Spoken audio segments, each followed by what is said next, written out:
to Glass Ceiling TV. I am your host, Jordan Russell. And today we're going to be talking about actionable items during equality or for equality. We're in a pandemic right now. I, I still don't know how I feel about it. It could be real, could be fake, who knows. But whatever, that's not the case. Um, but with us being in this pandemic and things have just been hyping to a certain extent to where people can't function correctly. When I say people can't function correctly, they've been locked in the house so long that the as soon as they are able to go outside, they go outside. Doesn't matter how long people have been locked up in the house. Soon as people have been able to go outside, they have gone outside. One, that shows you how disobedient is. I guess that's a good word for it. Yeah, we'll say disobedient. People are. Not just white people, not just black people, not just Hispanics, not just Asians. If you're like me, I've been working this whole pandemic.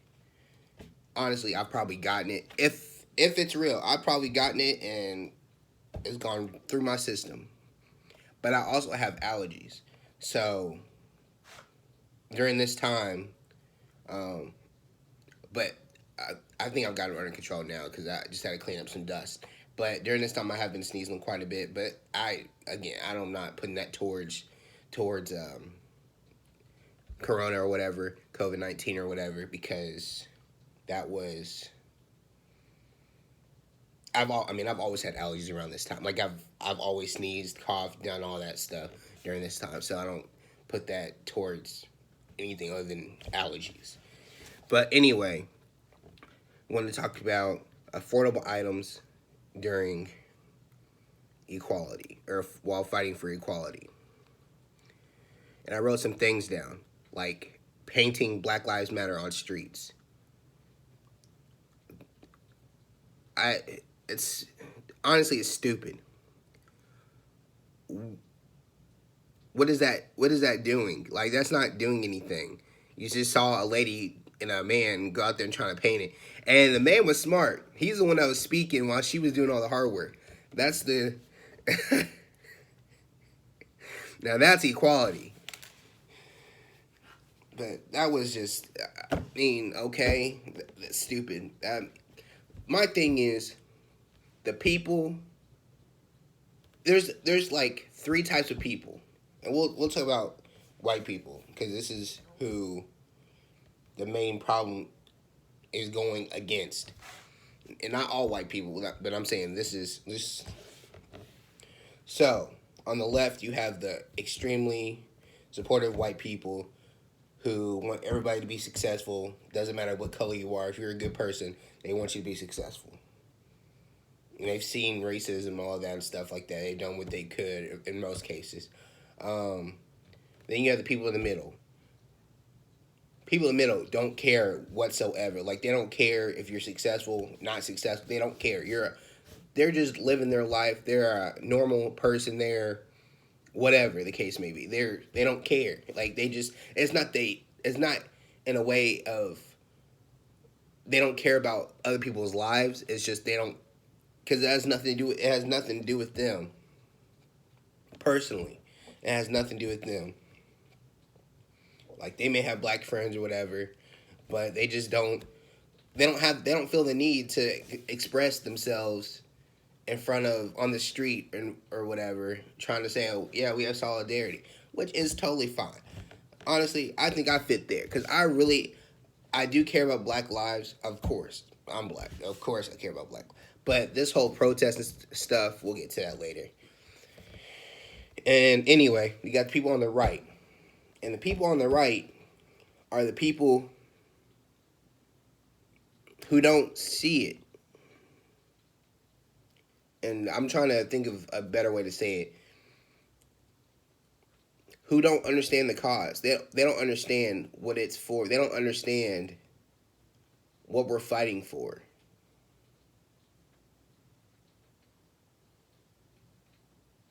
And some of them might even be in the middle part where they just don't care. Like, okay, like they haven't necessarily or technically seen the goods or bads of having a black friend or whatever the case may be, because they grew up in a big city where everybody's or lived in a small, like, it's not, and then their family just hasn't been trained like that. But it's not something that they can, a lot of white people can experience, or a lot of white people can say,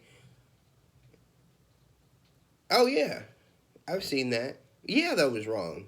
Like, they can't, a lot of them can't grasp that. They can't understand, oh, slavery happened. Oh, that was a long time ago. Y'all are fine now. Like, who cares about that now? That was so long ago. But we're reminded of it every single day.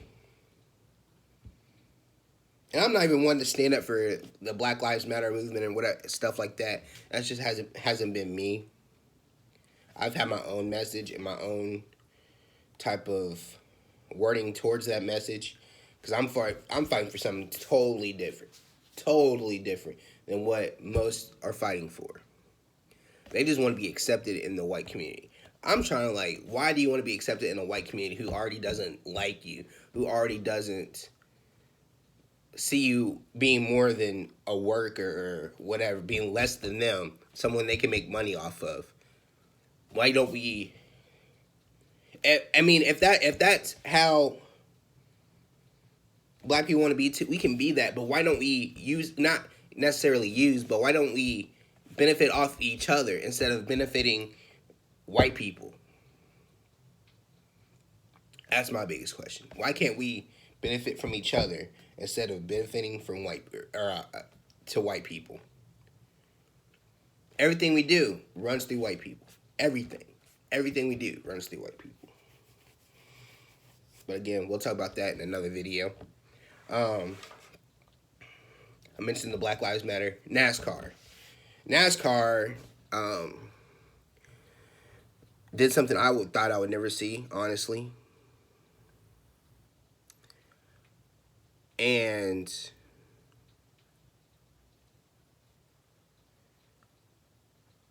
I mean, it was different. It was cool, I guess, until the whole news thing. But so a good week. But it was a cool thing to happen, because I mean, I haven't met a black person who's been interested in NASCAR, which 20 years that might change. We'll see a whole lot more black people in NASCAR, who are fans of NASCAR.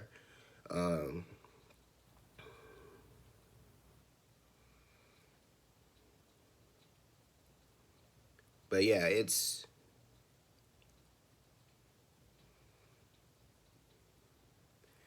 didn't really do much for me, because to me, I see a lot of things as publicity stunts, just to get, just to do it for your sponsors, just to make more money, just to,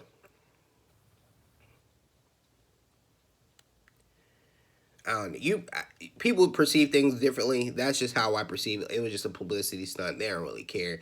Again, they did remove all the Confederate flags from coming into their races, which that was a good thing. That was something that should have been done a long time ago. But they got here. They got to this point. So that's definitely a step in the right direction. The whole new situation. My question is about that. So they didn't have anybody to go and check these garages before they gave people numbers. Like, they were saying they haven't used them since November. I would at least had some. I mean, if it was me, I would have had somebody check them every month.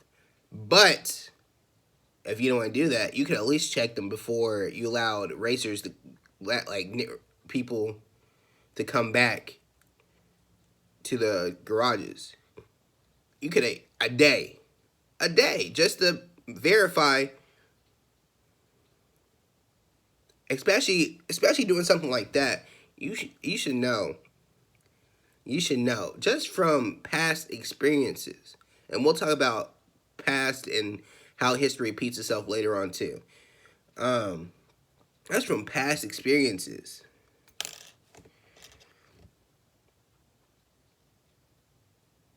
that you should have checked and should have made sure and should have just verified. Look, there's this pool tie. I don't want them to take it negatively. Like, I don't know. It looks kind of big.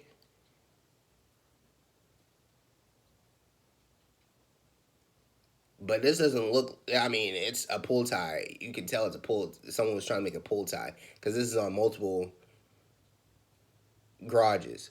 But either let's move them to a different garage, or we can tie this a different way. However you all want to do it. But no one did that. No one cared. They didn't care enough. They were like, "Yeah, just give them garage 4."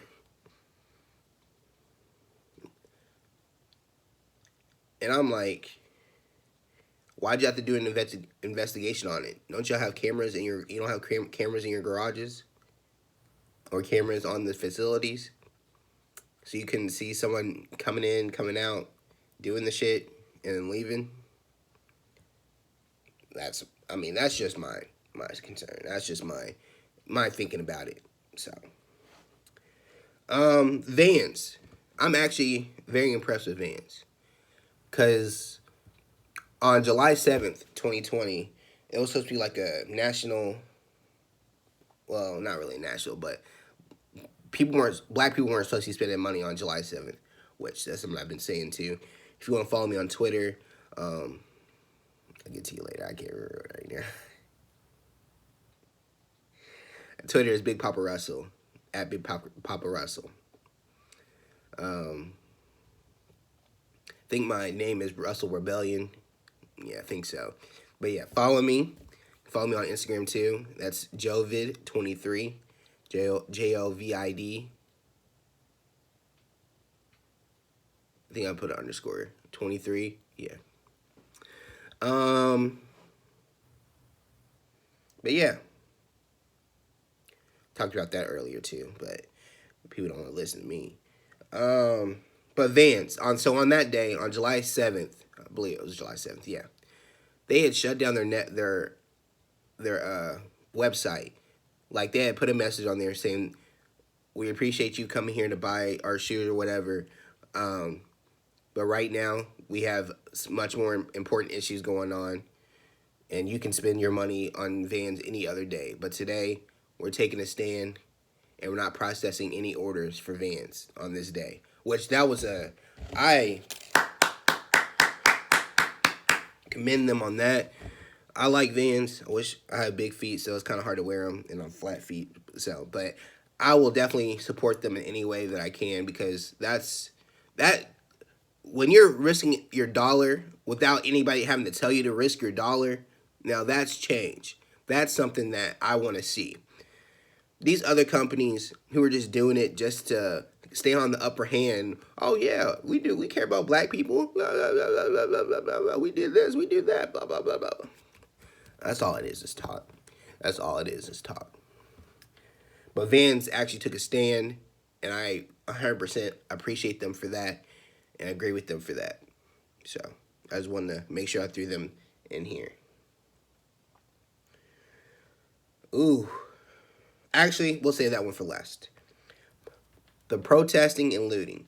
I thought I touched up on this earlier about when we were talking about painting Black Lives Matter. The protesting. We'll talk about the protesting. I was never a fan of protesting. I understand what it does, but it's not very successful. The reason I say it's not very successful is because you can look back through history Yes, we've gained a lot of things. I'm just talking about the black people. We've gained a lot of things in a lot of ways in different and difficult situations. I'm not disagreeing with that whatsoever. But at the same time, we're still in that same spot. We're still behind. We're still looked at as different. We're still all these things. That hasn't changed. And I even said it on my Twitter. Slavery still exists, just not in this way that we've been taught how slavery was. But slavery's still around. You can look at NBA, NFL, whatever sports league. But we'll just use NBA and NFL because those are two most popular in America and are predominantly black. Say the NBA is probably like 95% black, and NFL is probably like 89 to 90% black. So that's pretty black. But in those sports, there's one majority owner that's black. And I don't even count him as black because he's a total coon. Michael Jordan, he's a total coon. Like, he's on it. We can talk about him later, too. But one majority owner. Jay-Z isn't a majority owner. He's a minority owner. Even though he owns like 30, 40% of the team, he's still a minority owner. He didn't own the majority of the team. So I don't really count him as the majority, but you can count him as a majority. So that's two owners out of, say, 60 teams or so. Two owners out of 60 teams who are black. Which, that is progress. That is. But in the same light, it could have sold the Clippers to a black man. They could have sold the Panthers to a black man. They didn't do either one of those. Why is that? P. Diddy, Puff Daddy, whatever you like to call him, Sean Combs, whatever you like to call him. I like P. Diddy. But P. Diddy, I don't know if he was playing or if he was actually serious about trying to buy the Panthers, but all they did was laugh at him. They were like, this black man ain't gonna buy no damn Panthers. He can't afford that. He's not getting into this. Like, they didn't even give him a chance to even try to buy him. Like, you don't know how much money that man has. That man got money out the wazoo. But they didn't give him a chance to even try to buy the Panthers. And I'm sure there's plenty of other black people who have tried to buy sports teams who have not been successful. I just don't know on top of my head. I really don't care. That's not the point. But that's what I'm saying. So you got billionaire, maybe even trillionaire, but we'll just say billionaire because that's what they're marked as. Billionaire owners who are paying millionaire players. And yeah, that's definitely a good aspect of it. We have become wealthy, and black people, well, certain black people, have become very wealthy off of this, which is not a bad thing. But at the same time, we can barely hire black coaches. We can barely hire black GMs. We just keep them at the lowest level they can possibly be. And then what they can get after that is up to them.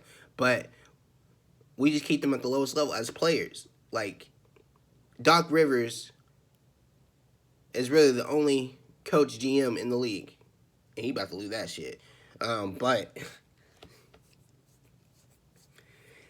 he's really the only black coach that I can think of off the top of my head who has been constantly consistent with what he does on a day in and day out basis.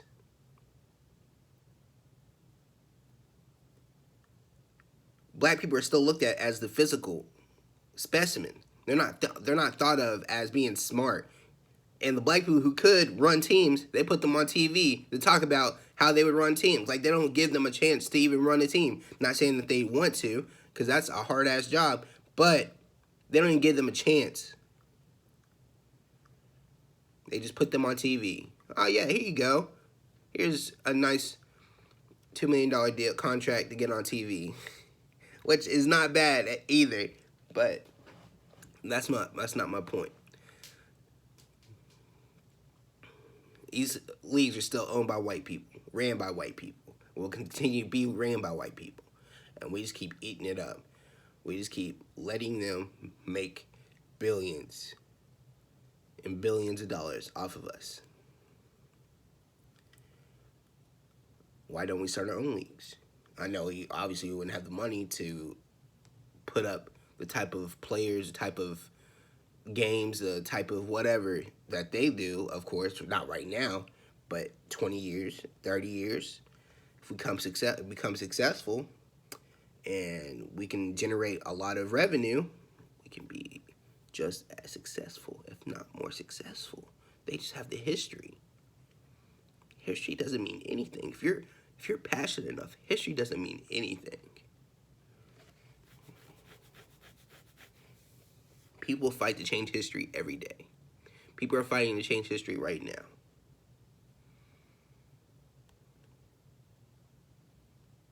But street protesting, I'll say that, it's not doing a whole lot. Just being honest, it's not.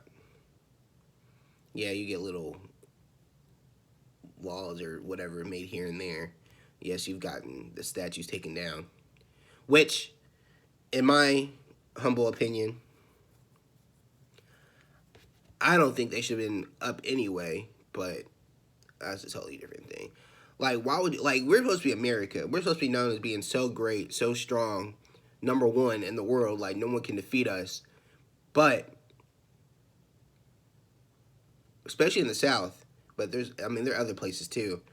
You go somewhere, you see a Confederate soldier, you see a Confederate statue, and they lost. You don't see you don't see soldiers from the North having statues. Yes, they tend to become presidents, but you don't see them having statues.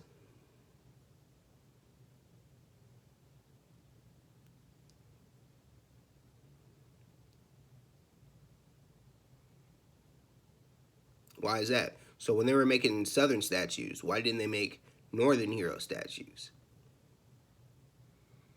Or Harriet Tubman statues?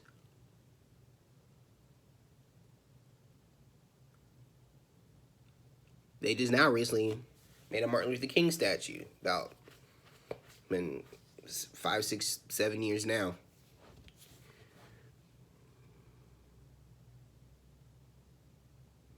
Like, you could have put that in a museum. You could have put those in a museum somewhere. Make it a museum. You could put that right next to the African American History Museum. The White Confederate Soldiers Museum. All the great Confederate soldiers who fought the war, who fought the great fight, but lost. But lost. Just madness. And looting.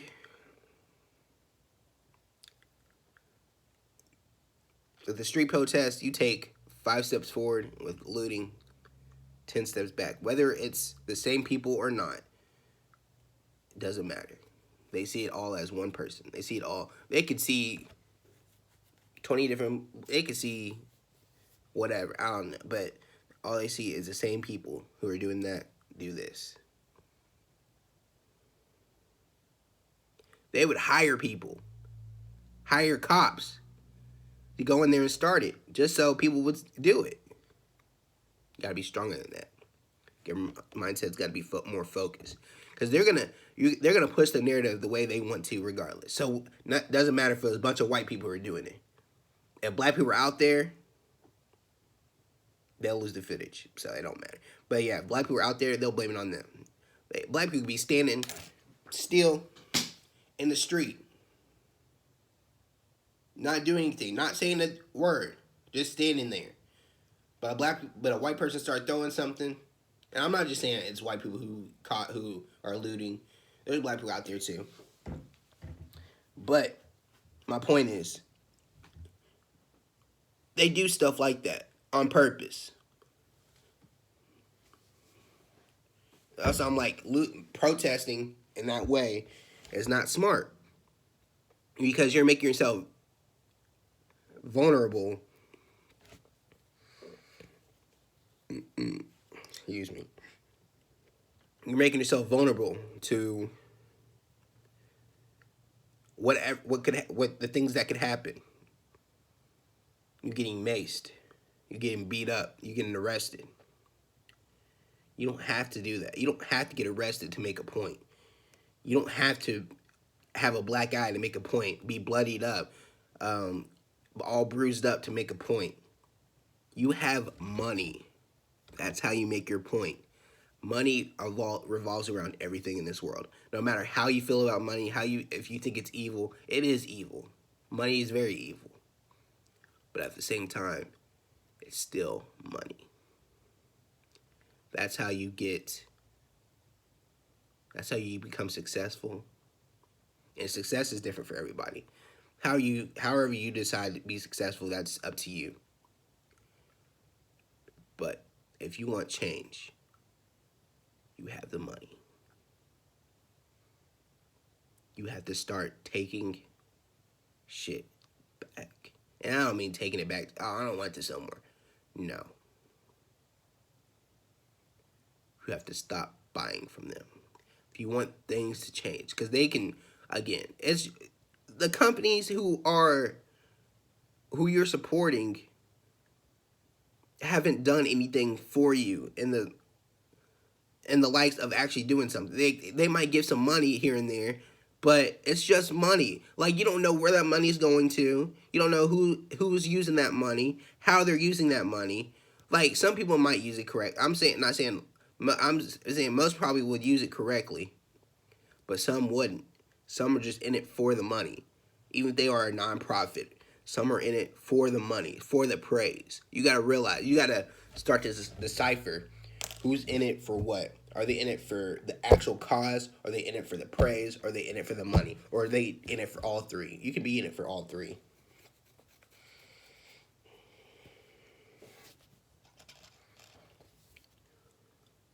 But I'm saying is, we do all this to get into Walmart, get into Target, get into Kroger, get into whatever. Why don't we create our own? The only black businesses you really see are hair. You may see some toothpaste. Like, there's so many other black people out here than just hairstylists, people making face masks, people making shirts, people making whatever. There's people making lotion. There's people making spray, cologne, perfume, all of that. There's mom and pop shop. Like, there's plenty of things that we make. Why don't we make our own our own national store? The Black Walmart. Obviously, don't call it Black Walmart, but find a name for it. Put it somewhere. Tell black people. I mean, you can tell white people too if they want to put their stuff there, but make it black owned, and don't say it's black owned. That's a different thing right there, and we'll talk about that later on too. There's so many things you can do. People don't want to do it because it's hard. It's going to take time. It's going to take you not spending money. It's going to take you actually making sacrifices. People aren't ready for that. People aren't ready to handle that. People aren't ready to do what it takes to be equal. If you want to say equal, equality will never exist, but to be as equal as possible. We are smarter than we've ever been. We have more technology than we've ever had.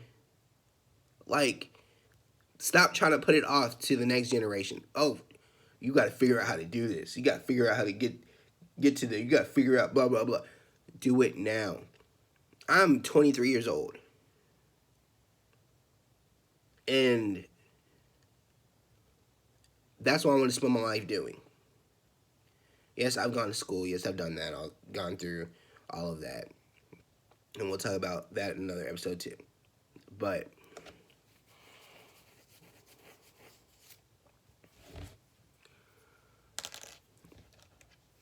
I've done my research. And I'm not even saying that because I've been in school. You can do the research without school. I've looked through history.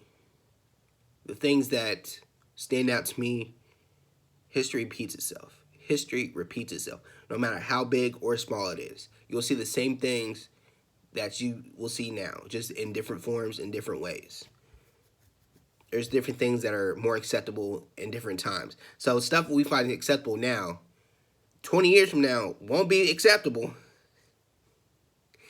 So you gotta think about it. Times are always changing. More people are becoming more, I won't say, people are becoming more emotional towards things.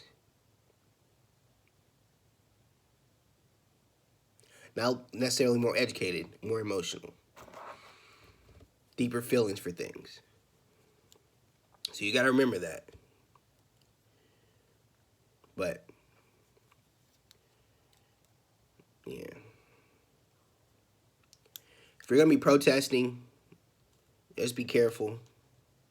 I don't know how. I mean, we still see people doing it, but I don't really know how many people are actually out there really doing it like that. Um, but if you are, I mean, today is July 17th, I think. Good for you. Good for you.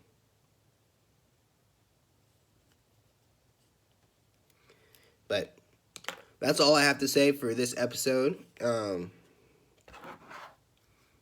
you enjoyed it. If you did, give it a like, comment, something you want me to talk about, something you thought was interesting, something you thought I was wrong about. Make sure you comment below. Share this video. Share it with your friends, your family, whoever you feel like you want to share it with. Subscribe. Make sure you subscribe. Let's build this channel up. Like I was saying earlier, my Twitter is Big Papa Russell, at Big Papa Russell. And my handle is Russell Rebellion. And my Instagram is Jovid23, Jovid_23. But yeah, I'll link everything in below so you can able to access it without having to watch the video, pause it. But yeah, I'll talk to you all next time. Bye.